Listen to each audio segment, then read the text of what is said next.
Hello and welcome to the lecture about Radix Sort. Today we're going to discuss the implementation of Radix Sort. It is important to point out that Radix Sort uses counting sort as a subroutine. Suppose we're given this array. The code consists of two most important functions, radix and counting. The radix function is responsible for finding the maximum element to determine the number of iterations. As I discussed in the introduction lecture, we need to determine the maximum element, and it is important to take its place value. First, call the radix sort function and then find the maximum element. 904 is the maximum element. Then go to the next line and start with the place value of the least significant digit.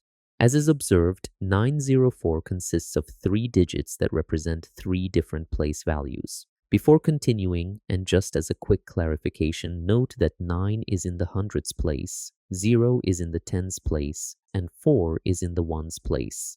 In each step, we must group elements based on their place value and then sort them. This while loop is for making sure that we have gone through all iterations, and if the result is 0, then we have to stop executing the code. Initially, the place value is equal to 1, and in the next line we will call the counting sort function. I will cover this function later in this video, but let's see what is happening when the code is coming back from the counting sort function. We need to increment the place value. It means that 1 times 10 is equal to 10. We go to the next place value to group elements. As is observed, the result of the floor division is still greater than 0. Therefore, we go to the next line and call the counting sort function. After coming back from the counting sort function, which was completely run, we go to the next line and increment the place value again. This time, 10 times 10 is equal to 100. Then we go to the next place value, and the result of the floor division is still non-zero. Hundreds is the last possible place value that we are going to consider. So let's dive into the counting sort function. Initially, we find the length of the input array, which is equal to 7. We need an output array for sorted elements that has exactly the same length as the input array, and this is the output array. Additionally, in the next line, we initialize a count array as an auxiliary array with a length of 10. But why 10? Because any given number is composed of just 10 different digits ranging from 0 to 9. Since we group elements based on their place value, we need this auxiliary array. Now we need to count the occurrences of each element.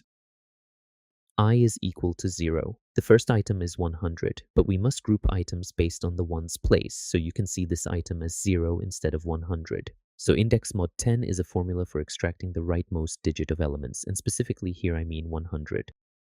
Therefore, 100 modulo 10 is equal to 0, and 0 is the rightmost digit of the first element with the value of 100. In this line of code, we need to go to the count array and increment the value at index 0 by 1. Therefore, it means that the occurrence of 0 is 1 until now.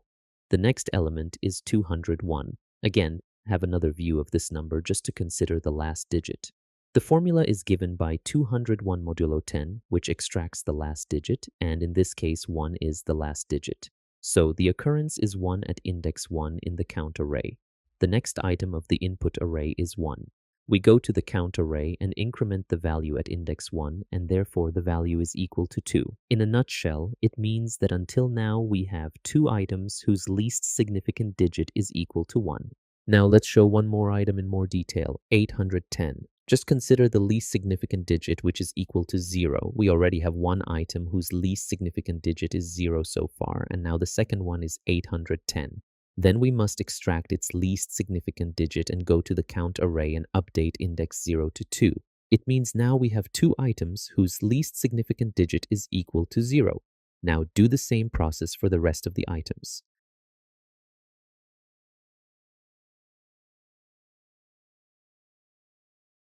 Go to the next loop to store the cumulative sum of the elements of the count array.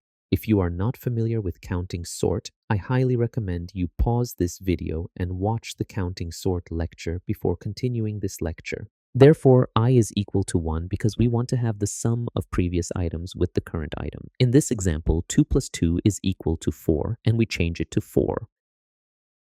Go to the next item, which is 0. 0 plus 4 is 4 again. 0 plus 4 is 4, then 4 plus 1 is 5. Do the same steps for all items. Then go to the next line, and this part of the code is the most important part. I is equal to size minus 1 because we want to start from the last item of the input array. In fact, we want to place it in the correct position. The first item is 25, and we want to extract 5 from 25. So we have a formula for that purpose. Go to the next line. Maybe this line looks a little bit complicated, but after the explanation, I'm sure it will become easy to understand. We need to place the item in the output array, but before that, we must go to the count array to find its position. Index mod 10 will extract the 5 from 25, and index 5 in the count array points to the value of 6. Then 6 minus 1, which is equal to 5, is the index of 25 in the output array. Then go to the count array and decrement the value of the previously selected item. Decrement 6 by 1, so the value becomes 5. Then go to the next line, I is equal to 5. Do the same steps for the item with the value of 6, and finally 6 will be placed at index 6 of the output array. To wrap up this part of the code and just to give you a deeper understanding, let's have a closer look at this line. In the first part, 6 mod 10 is equal to 6. Then go to the count array and find the value at index 6. The result is 7, and now 7 minus 1 is the index of 6 in the output array. These steps are all related to counting sort, and I have covered all details about it in a separate lecture. Now go to the count array and decrement the value of 7 to 6. Do the same process for the rest of the items. Finally, this part of the code will copy the output array into the input array. As you can see in the first iteration, the elements are sorted based on their least significant digit. Further steps to sort the array in the tens place and hundreds place are exactly the same as we covered in this lecture. I hope you have enjoyed this lecture. Thanks for watching this video, and to support channel, please feel free to share or subscribe.